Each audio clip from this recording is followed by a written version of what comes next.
Poland-United States relations.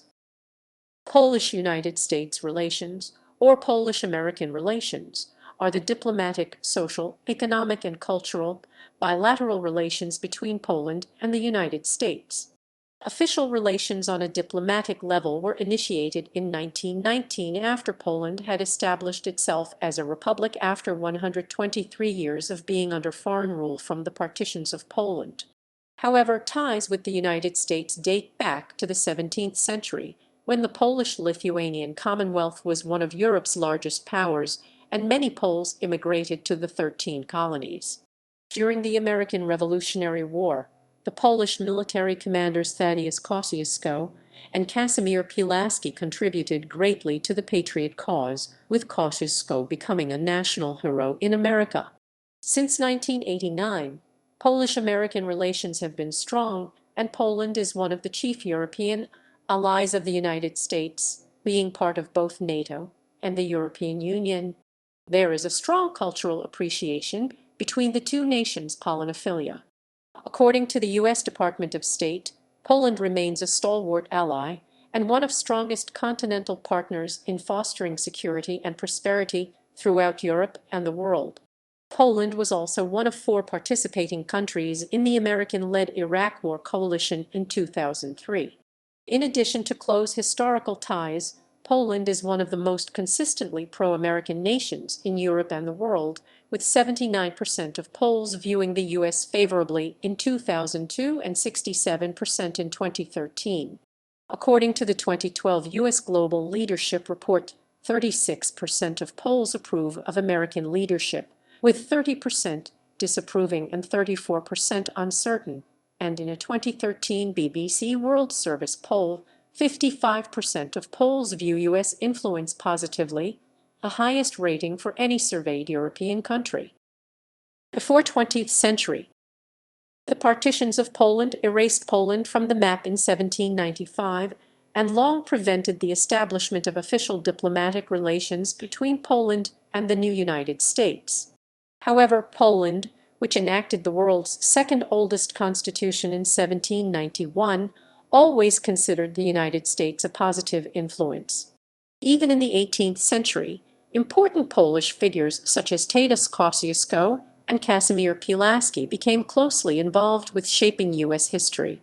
Haim Salomon, a Polish Jew, was the prime financier of the American side during the American Revolutionary War against Great Britain.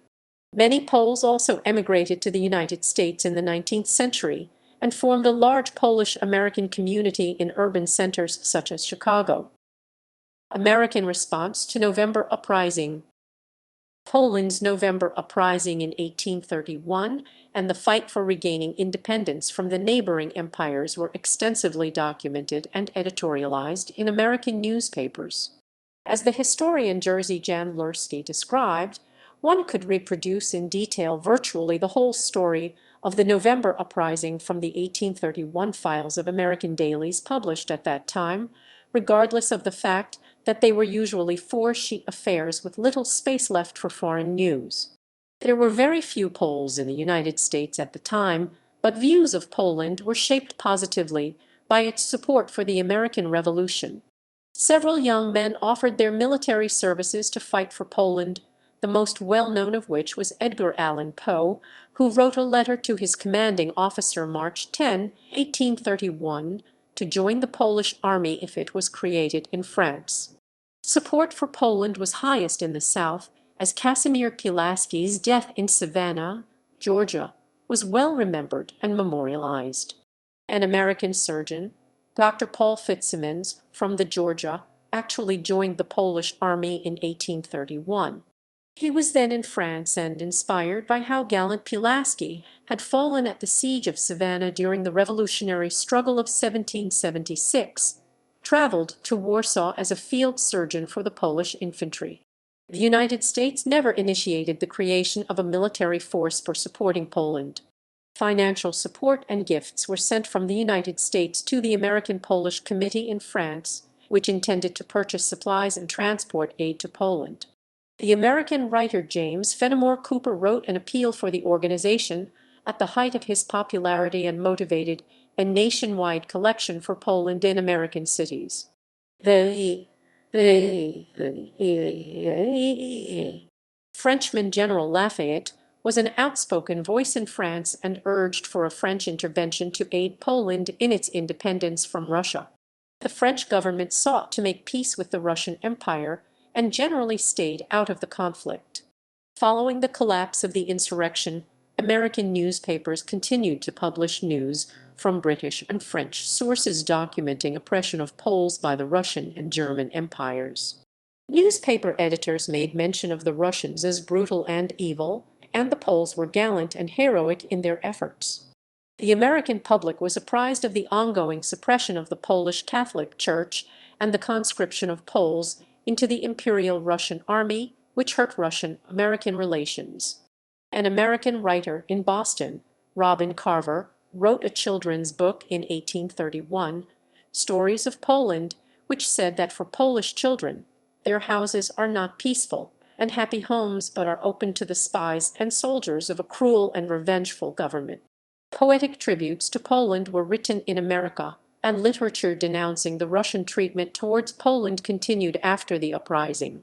Russian Emperor Nicholas I and his emissaries asked the U.S. Secretary of State for a formal rebuke of American newspapers reporting the mistreatment of Poles. U.S. Secretary of State Edward Livingston chose to wait 2 months before responding to Russia's demands, but the U.S. ambassador to Russia, James Buchanan, made promises to the Russians that the American press would circulate evidence that Russian cruelty had been much overplayed.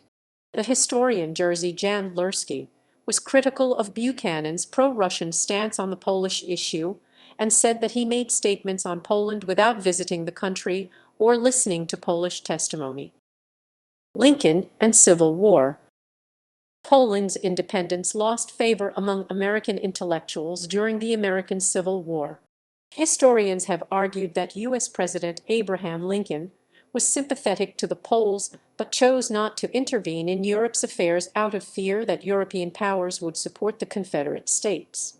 The historian Tom DeLahaye pointed to 1863 as a critical breakdown in relations between the Crimean coalition Britain, France, and Austria and Russia, with Poland's independence a key reason for conflict. Russian sympathies were solidly in favor of the North, and Lincoln expressed a non-interventionist policy towards Russia's Polish problem. By doing so, Lincoln alienated himself from the British and the French politics and came closer to Russia, which contributed to a balance of power in favor of the Tsar. Second Polish Republic. Communist Poland. Third Polish Republic. Issues.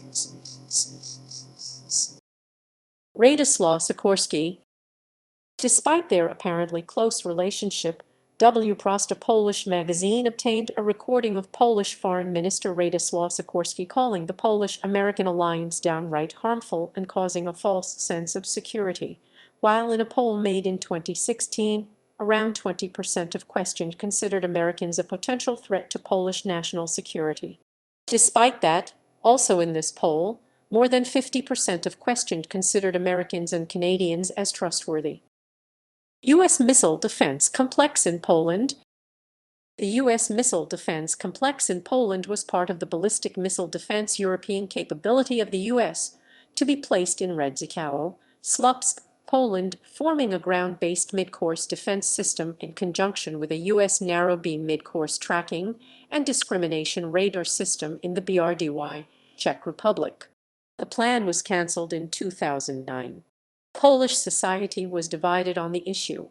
According to a poll by SMG/KRC released by TVP, 50% of respondents rejected the deployment of the shield on Polish soil, while 36% supported it. In October 2009, with a trip by Vice President Joe Biden to Warsaw, a new, smaller interceptor project on roughly the same schedule as the Bush administration plan was introduced and welcomed by Prime Minister Donald Tusk. Polish death camps. In May 2012, during Medal of Freedom ceremony, U.S. President Obama referred to the concentration camps run by Nazis in Poland during World War II as Polish death camps, a term that Polish Prime Minister Donald Tusk said showed ignorance, lack of knowledge, and ill will. Calling them Polish death camps, Tusk said implied that Poland was responsible and that there had been no Nazis, no German responsibility, no Hitler. After a White House spokesman issued a regretful misstatement by clarifying that the president was referring to the Nazi death camps, Tusk expressed an expectation of a reaction more inclined to eliminate once and for all these kinds of errors. Images, high-level mutual visits, resident diplomatic missions. Poland has an embassy in Washington, D.C., and consulates general in Chicago, Houston, Los Angeles, and New York. United States has an embassy in Warsaw, a consulate general in Krakow, and a consular agency in Poznan.